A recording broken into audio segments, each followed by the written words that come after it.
She was 9 months pregnant, shackled to a post, when a rancher whispered, "That ain't how this ends." Chapter 1. The Weight of Iron. The iron bit deep into Elena's wrists. Each contraction sent her body forward against the rusted chains, metal scraping bone. The old whipping post stood behind the courthouse like a monument to cruelty, and Sheriff Carver had made sure she understood its purpose. 9 months pregnant, shackled like an animal, bleeding onto the cracked dirt below. Jesus Christ.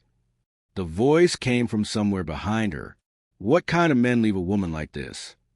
Elena didn't turn. Couldn't turn. Another wave of pain crashed through her belly, and she bit down on her lip until she tasted copper. Don't say nothing. Just leave me. Boots crunched on gravel. The footsteps stopped directly in front of her. Elena forced her eyes up to see a man in his 50s. Weathered face under a worn hat, hands at new work. Tom Brennan. She'd seen him around town, buying supplies, keeping to himself. "I ain't leaving nobody like this." Tom crouched down, examining the heavy shackles around her ankles and wrists. "Where's the keys?" Sheriff took them. Elena's voice came out in gasps. Said I'd get them back when I learned my place. Tom's jaw tightened. He pulled at the chains, testing their strength. The metal had been forged decades ago, built to hold grown men. "What did you do?" Elena laughed, but it came out as a sob. "I told the truth." Another contraction hit, this one different, deeper. Elena felt something warm and wet between her legs, soaking through her thin dress. Her water had broken. The baby was coming now, whether the stranger helped her or not. "My water just broke." The words came out flat, matter of fact. "You need to go. Don't want you mixed up in this." Tom looked down at the spreading stain on her dress, then back at her face. "Who did this to you? And don't say Sheriff Carver. I mean who really did this." Elena closed her eyes. The pain was constant now, waves rolling into waves. Marcus Whitmore. Tom went very still. Governor's son? Golden Boy himself. Elena's voice turned bitter. "Took what he wanted from me 6 months back. When I tried to tell someone, they said I was lying. Said a girl like me. I probably asked for it. Girl like you? Mexican girl. Poor girl. Girl who don't matter." Elena doubled over as another contraction peaked. "He said nobody would believe me. Said this baby proves I wanted it." Tom's hands were shaking now as he examined the lock mechanism. "My daddy was a locksmith. Before the drink took him." He pulled a small piece of wire from his pocket, started working it into the keyhole. "Taught me a few things." "Why you helping me?" Elena watched him work. His hands were steady despite the tremor. "Don't even know me." Tom paused in his work. When he spoke, his voice was quiet, distant. "Had a daughter once. Sarah, about your age." The wire clicked against metal. "Found her in the river 3 years back. Same river that runs behind the Whitmore place." Elena's eyes widened. "Sarah Brennan. I remember her. Sweet girl. Always smiled at me in the store." She was 17. Tom's voice broke just slightly. "Coroner said she drowned. Accident. But she could swim like a fish since she was 5 years old." The lock clicked open. Elena's right wrist came free, then her left. Tom moved her ankles, working faster now. "Sheriff Carver said there wasn't enough evidence for an investigation. Case closed." "You think Marcus killed her?" "I think Marcus Whitmore takes what he wants from girls who don't matter. And when they try to fight back, bad things happen." The ankle shackles fell away. "That ain't how this ends." Elena tried to stand and immediately doubled over. The contractions were coming every minute now, each one stronger than the last. "Can't walk. Baby's coming too fast." Tom looked around the empty square. It was past noon, too hot for most folks to be out. His truck sat parked across the street. Engine still running from a supply run. "I'm going to carry you to my truck." "No." Elena gripped his arm. "Sheriff finds out you helped me. You're dead. Marcus finds out you're worse than dead. Let me worry about that." Tom slipped one arm under her knees, another behind her back. Elena was small, couldn't weigh more than 120 pounds even pregnant. But she was soaked in sweat and blood, shaking from pain and fear. Where we going? My ranch, 20 miles out of town. Nobody bothers me there. Tom carried her across the square, moving as quickly as he could without jostling her too much. You can have the baby safe. Figure out what comes next after that. Elena gritted her teeth as another contraction hit. What if I don't make it 20 miles? Then we stop and deliver this baby on the side of the road. Tom opened the passenger door of his truck. Ease her inside. But we ain't doing it here. Not where they can find you. Tom walked around to the driver's side, climbed in, put the truck in gear. As they pulled away from the courthouse, Elena looked back at the whipping post. The chains lay in the dirt like dead snakes, still stained with her blood. Why didn't you ever go after Marcus? For your daughter? Tom's knuckles went white on the steering wheel. Because I'm one man and he's got the whole county in his pocket. Sheriff, judge, mayor. All of them owe the governor favors. His voice got quieter. Because I was scared. Elena nodded. She understood fear. Had lived with it for 9 months, watching her belly grow while Marcus Whitmore walked around town like nothing happened. What changed? Tom glanced at her, then back at the road. Seeing you chained to that post like an animal. Knowing he did the same thing to you he did to my Sarah. The truck hit a pothole, and Elena cried out. Sorry. It's okay. Elena breathed through the pain. Tom. Yeah. That ain't how this ends. Elena repeated his words back to him. Whatever happens with this baby, with Marcus, with all of it, that ain't how this ends. Tom nodded. In the distance, his ranch came into view. Behind them, the courthouse grew smaller in the rearview mirror. But Elena knew they weren't running away from anything. They were running towards something. Something that had been waiting 3 years to be born. Another contraction hit. Stronger than all the others. Elena gripped Tom's arm so hard her fingernails drew blood. The baby was coming whether they were ready or not. And maybe, just maybe, that was exactly how this needed to end. Tom's ranch house sat in the shadow of dead cottonwoods, paint peeling from its weathered boards like old scabs. Elena gripped his shirt as he carried her up the front steps, trying not to scream as another contraction tore through her. Blood dripped from her dress onto the porch boards, leaving a trail of dark spots behind them. Almost there. Tom kicked open the front door. The house smelled of dust and loneliness, air thick with 3 years of grief. He carried her down a narrow hallway past family photos turned face down on side tables. Where? Elena gasped between contractions. Tom stopped in front of a closed door at the end of the hall. His hand hesitated on the doorknob. Sarah's room. It's the only one with a proper bed. Elena looked at the door, then at Tom's face. She can't be born here. This room, it's cursed. Ain't no curse. Just grief. Tom opened the door. Sometimes that's the same thing. The room was a shrine frozen in time. Pink curtains, stuffed animals on the dresser, school books stacked on a desk. Everything exactly as a 17-year-old girl had left it 3 years ago. Tom laid Elena on the narrow bed, and she immediately doubled over as the strongest contraction, yet ripped through her body. Baby's coming now. Elena's voice was barely a whisper. Can't wait no more. Thunder rolled across the sky outside, and rain began drumming against the windows. Tom rolled up his sleeves, washed his hands in the basin by Sarah's dresser. I helped birth calves and colts my whole life. Can't be that different. What if something goes wrong? Then we handle it. Tom knelt beside the bed. You're strong. Stronger than they wanted you to be. Elena screamed as the next contraction peaked. She could feel the baby moving, pushing, fighting to enter a world that had already shown her nothing but cruelty. I can't do this. Yes, you can. Tom's voice was steady, sure. Push when you feel it coming. I'm scared. So am I. For the next hour, Elena's world narrowed to pain and breath and Tom's quiet voice telling her she was doing fine. She was brave. The baby was almost here. Thunder crashed overhead like the sky was breaking apart. Lightning lit up Sarah's room in sharp flashes, turning shadows into ghosts. One more push. Tom could see the baby's head. Come on now. Elena bore down with everything she had left. The baby slipped free all at once, tiny and perfect, and screaming at the top of her lungs.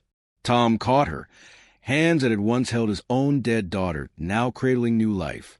She's beautiful. Tom wrapped the baby in one of Sarah's old blankets, placed her on Elena's chest, healthy as anything. Elena looked down at her daughter's face, red and wrinkled and absolutely perfect. Esperanza. Her name is Esperanza. Hope. Tom smiled for the first time in 3 years. That's a good name. Car door slammed outside. Elena's head snapped up, terror flooding her eyes. Someone's here. Tom moved a window, peered through Sarah's pink curtains. Sheriff Carver stood beside his patrol car. 3 deputies behind him. All of them had their hands on their guns. Sheriff Carver. Tom stepped onto the front porch, leaving Elena and the baby inside. What can I do for you? You can hand over the fugitive you're harboring. Carver spat tobacco juice into the dirt. Elena Vasquez assaulted an officer. She's coming back with me. She was chained like an animal. That's how we handle troublemakers here. Carver's hand moved to his holster. You interfering with official police business makes you an accessory. Tom didn't move. She just gave birth. She ain't going nowhere. Mr. Brennan.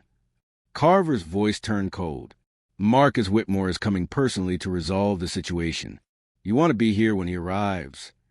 Elena heard the name through the open window. Her blood turned to ice. He'll kill me, she whispered to the baby in her arms. He'll kill us both. Tom heard her through the window, and something inside him snapped. Get off my property. You threatening a police officer? I'm telling you to leave. Tom stepped back inside, emerged a moment later with his shotgun. Now. Carver and his deputies took a step back.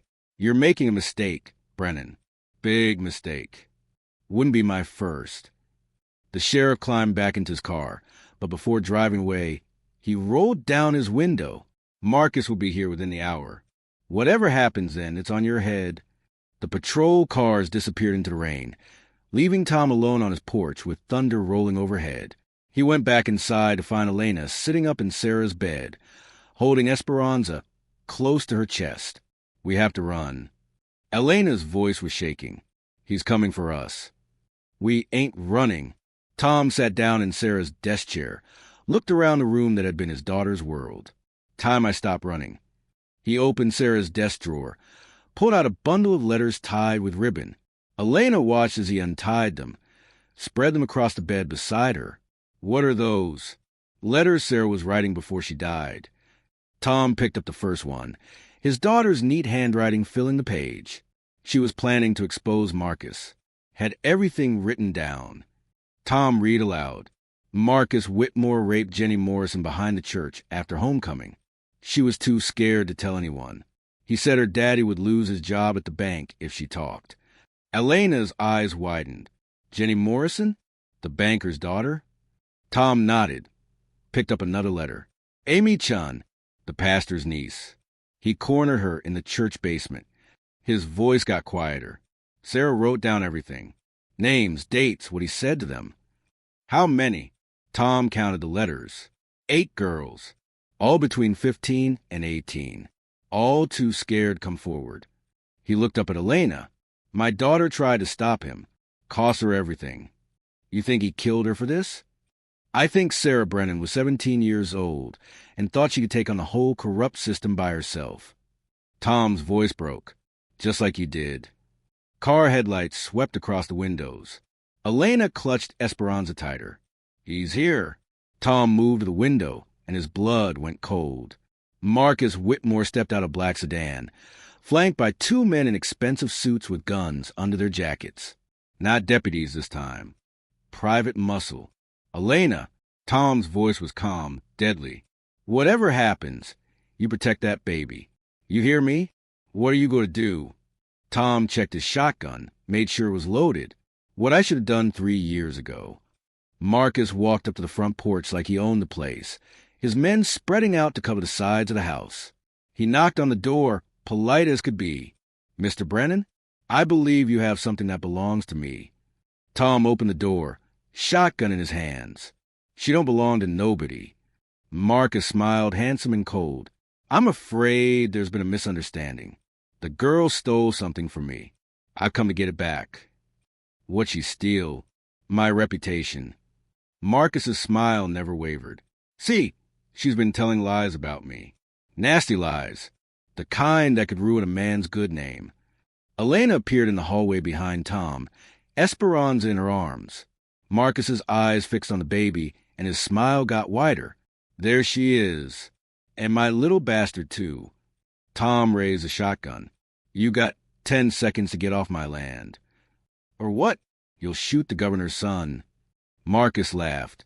You know how this ends, old man. The only question is whether you're smart enough to step aside.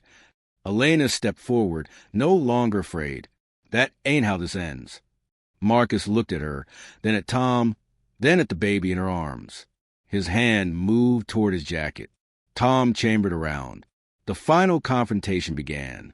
Marcus Whitmore stepped onto Tom's porch with the confidence of a man who had never been told no.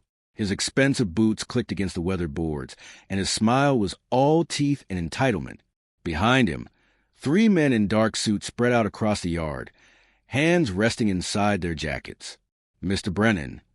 Marcus's voice was smooth as honey, deadly as poison. I think we can resolve the situation without anyone getting hurt. Tom kept his shotgun trained on Marcus's chest. I think you should get back in your car and drive away. Now, let's be civilized about this. Marcus reached into his jacket and pulled out a thick envelope. $10,000. More money than you'll see in 5 years. All you have to do is hand over the girl and that bastard she's carrying. This doesn't concern you, old man. Tom's finger moved to the trigger. Everything concerns me now. Marcus's smile flickered. I'm trying to be reasonable here. The girl stole something from me. I just want it back. What'd she steal?